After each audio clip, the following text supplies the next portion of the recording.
Aloha and welcome back to my channel. My name is Jake and I'm a Linocut print artist who talks all things movies and TV. In today's video, I'm going to cover 4 big movies of the last month. I'll give a spoiler-free synopsis of each film, talk about its box office numbers, as well as my overall thoughts on each.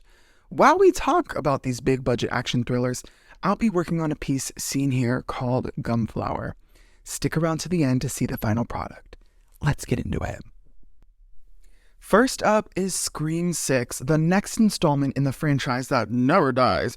The survivors of the Ghostface killings leave Woodsboro behind and start a fresh new chapter in New York City. Out for 31 days, it's made $161 million worldwide, starting with a strong $44 million opening. I really wasn't sure what to expect with this one, but honestly, it was probably one of the best in the franchise.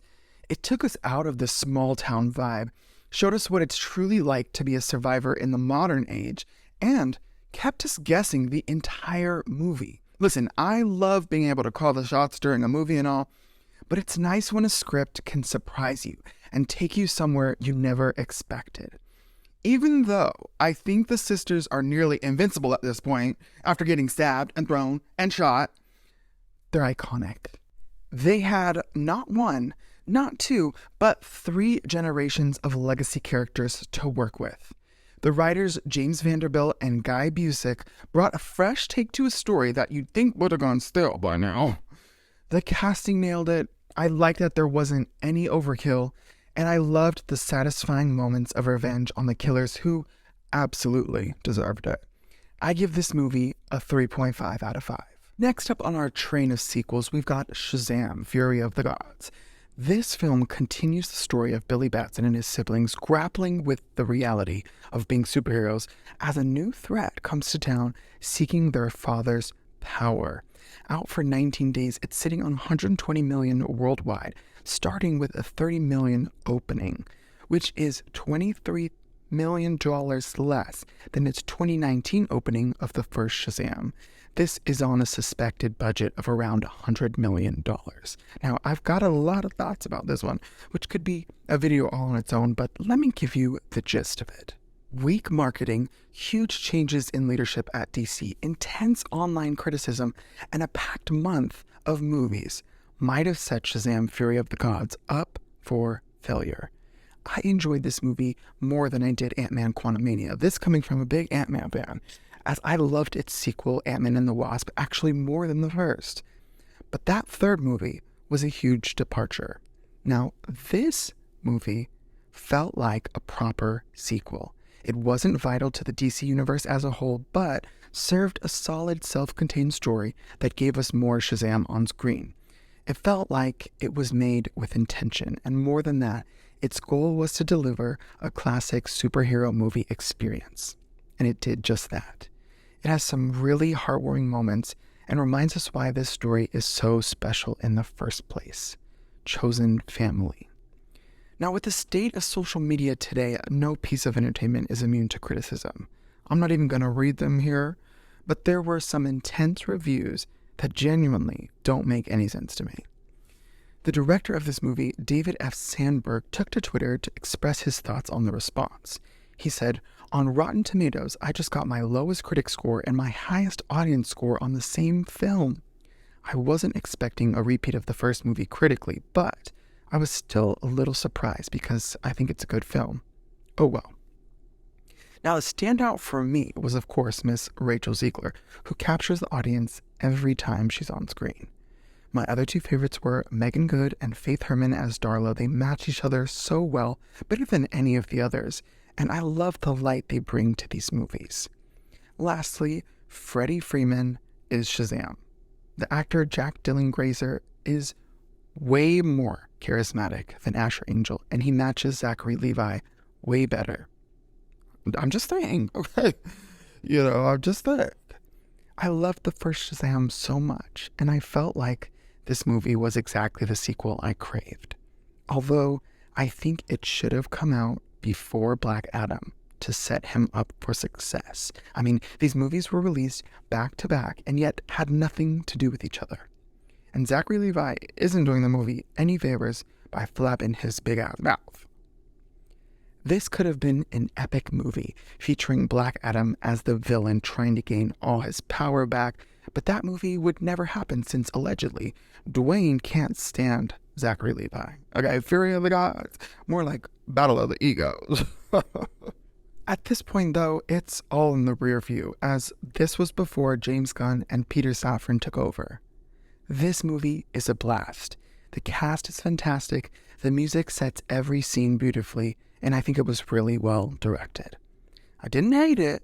In fact, I had a great time watching, but it just didn't land where I thought it would. I give it a 2.5 out of 5.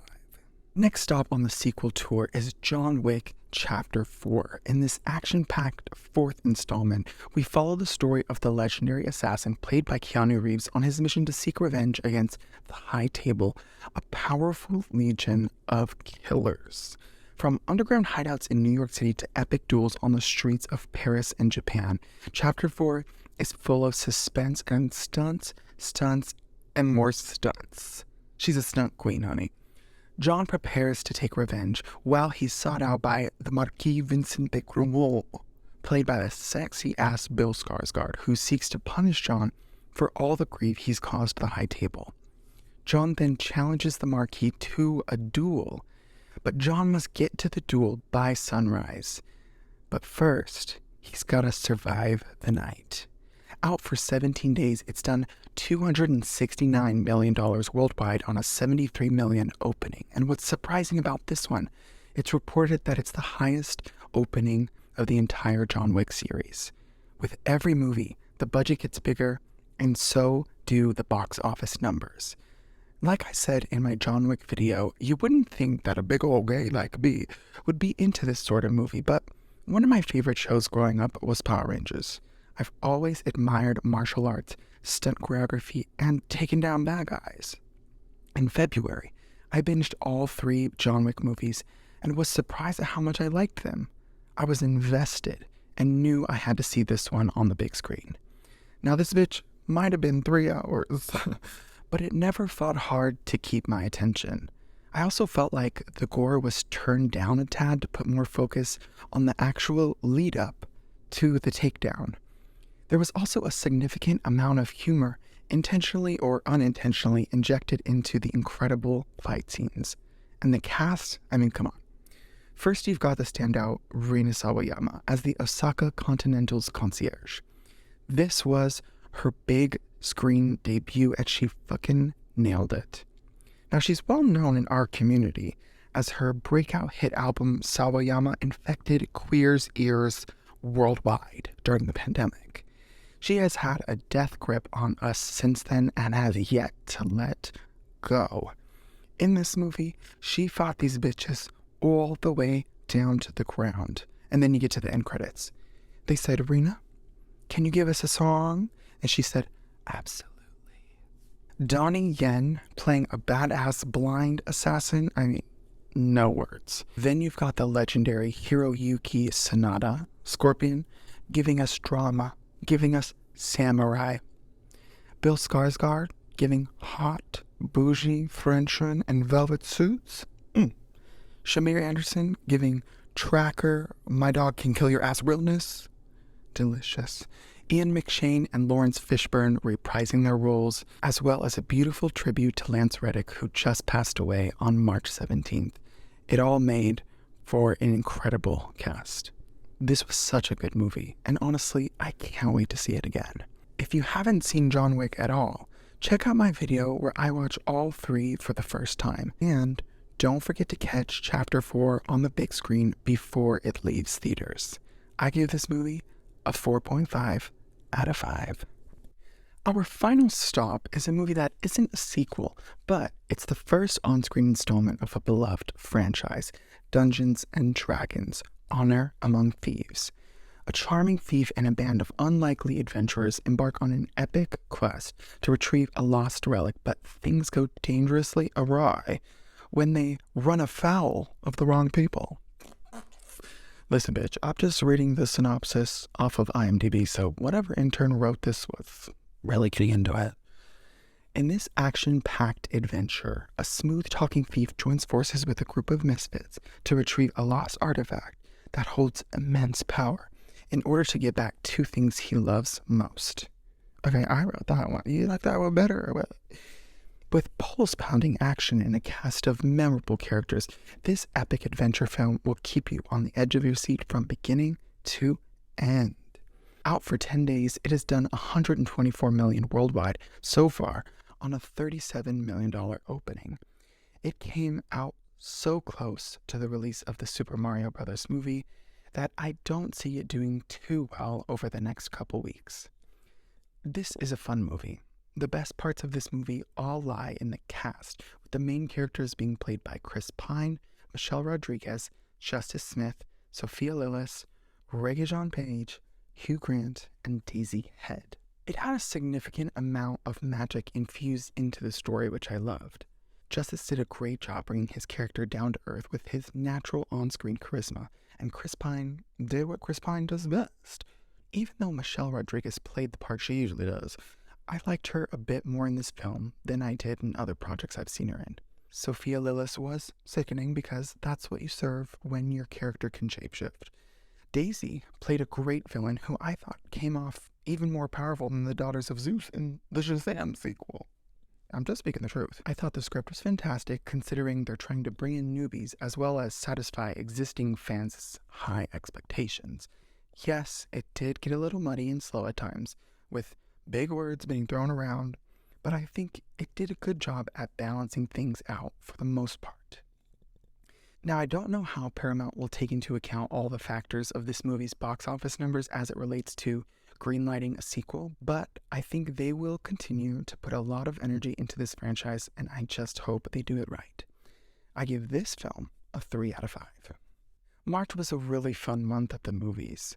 Theaters are still recovering from COVID, and it's nice to see people turning out to the cinema and seeing productions as they're meant to be seen, on the big screen. My favorite movie of the month has to go to John Wick Chapter 4. Epic fight scenes, Chad continuing to give us gays something to look at, as well as Keanu in his element, just a great movie. Before we go, I've got to run down the numbers for the Super Mario Bros. Movie because they are just insane. I may make a full separate video about this one, but out for 5 days, it's done $377 million worldwide as of April 10th on an opening of $146 million. Not only is it being reported as the largest video game adaptation opening ever, it is the largest opening of any movie this year, and it's on its way to be the biggest opening for any animated film ever. I mean, absolutely insane. And this is another instance of the critic and audience response being very different. Leading up to its release, I was only seeing negative reviews on Twitter. On Rotten Tomatoes, it's sitting at a rotten 57% critic score versus a fresh 96% audience score. The difference is significant, almost twice as much. The difference is usually at most 20 to 30%. In this case, it's 68.42%. At the end of the day, what matters most is whether you enjoyed the movie or not. And it seems like a lot of people enjoyed this one. As for this week's piece, here is Gumflower.